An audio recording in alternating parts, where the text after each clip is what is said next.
147.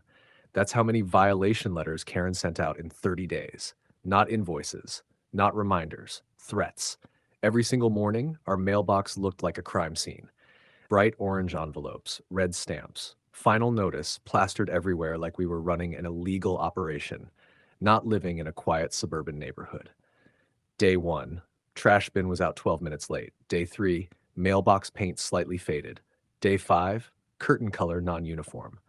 By week 2, Karen had escalated from petty to unhinged. She drove the neighborhood in a golf cart like a prison warden, snapping photos, measuring driveways, peering through fences. Kids stopped playing outside. Neighbors avoided eye contact. Everyone was scared of becoming the next target. But somehow, we became the main one. By day 30, we had received 147 violation letters, sometimes 5 in one day, all signed by the same name, Karen, HOA compliance officer. The fines stacked up so fast the numbers stopped making sense. $50, $500, legal warnings, lien threats. Eviction language slipped in casually like a suggestion. And when I finally confronted her, she smiled and said, "If you don't like rules, you shouldn't live here." Before this gets even crazier, like this video, subscribe for more real HOA stories, share this with someone who hates HOA abuse. Tell us where you're watching from, city and country, because what Karen did next exposed the most toxic HOA operation I've ever seen. At first, we thought we were unlucky. Maybe Karen was just strict. Maybe we'd missed something. But then the neighbors started talking. Mrs. Collins across the street whispered that she'd received 9 violations in 1 week, all for different infractions spotted on the same day. A retired veteran 2 houses down was fined for sitting on his porch without approved outdoor furniture. Another family got cited because their kids' chalk drawings were labeled temporary graffiti, temporary, chalk, on a driveway. That's when we realized Karen wasn't enforcing rules. She was hunting.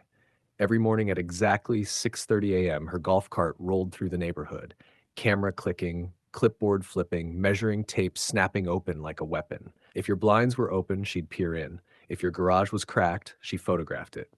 And every evening, the emails came. Violation notices sent at 11:58 p.m., deadlines set for the next morning. Appeals received but never answered. By the 3rd week, people stopped fixing things. What was the point? Karen always found something else, a leaf, a shadow, a technicality buried on page 84 of the bylaws. Fear settled in. Families stopped inviting guests. Kids were told not to play outside. Neighbors avoided each other, scared association with the wrong house would put them on Karen's radar. And then we noticed something chilling. Karen wasn't sending violations randomly. She was targeting the same 10 homes over and over, ours at the top of the list. And when we requested the violation logs, the HOA suddenly went silent. Silence from the HOA was all the confirmation we needed. So we dug. One neighbor worked in accounting. Another was a paralegal. Someone else had access to public records. Quietly, carefully, we started comparing notes, dates, times, violations, fine amounts. What we found was disturbing. Karen had issued 147 violation letters, but only 32 were officially logged in the HOA system. The rest, never approved, never reviewed, never authorized. She was operating off the books. Worse, the fines from her letters were being routed to a temporary compliance account that only she had access to. No secondary approval, no oversight, just a signature and a threat. Then came the timestamps. Karen claimed violations occurred at times when residents were home, mowing lawns, fixing mailboxes, actively complying. Some violations were logged while people were out of state. Others were dated on days Karen wasn't even on the schedule. And the biggest mistake of all, Karen had reused the same photos across different houses. Same trash bin, same crack in the pavement, same shadow angle, different addresses. By the time we finished, we didn't have a complaint. We had a case. And when the HOA board finally announced an emergency meeting, Karen walked in confident, carrying her clipboard like a badge of honor. She had no idea the numbers were about to destroy her story. The emergency HOA meeting was packed, not with angry shouting, with receipts. One by one, residents stood up and laid everything on the table. Violation letters, email timestamps, bank statements, side-by-side photo comparisons showing the same image used to find multiple homes. The room went quiet. Karen tried to interrupt, claiming residents were misinterpreting enforcement procedures. But every time she spoke, another document shut her down. Then the treasurer spoke. The temporary compliance account Karen had been using, it wasn't authorized, it wasn't monitored, and it wasn't legal. The HOA's lawyer leaned over and whispered something urgent to the board. Faces changed instantly. This wasn't about policy anymore, it was about liability. Karen's clipboard finally left her hands.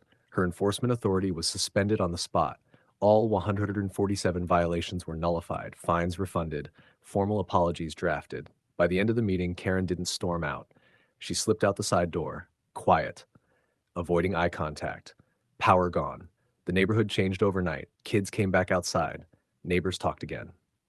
And a new rule was passed: no enforcement without transparency, logging, and homeowner review. Karen thought she was untouchable. She was wrong. Now I want to hear from you. Have you ever dealt with an HOA or a Karen who abused power like this? What happened? Share your experience in the comments. I read every single one. Like, share, and subscribe for more real HOA stories, politics, and tell us where you're watching from, city and country.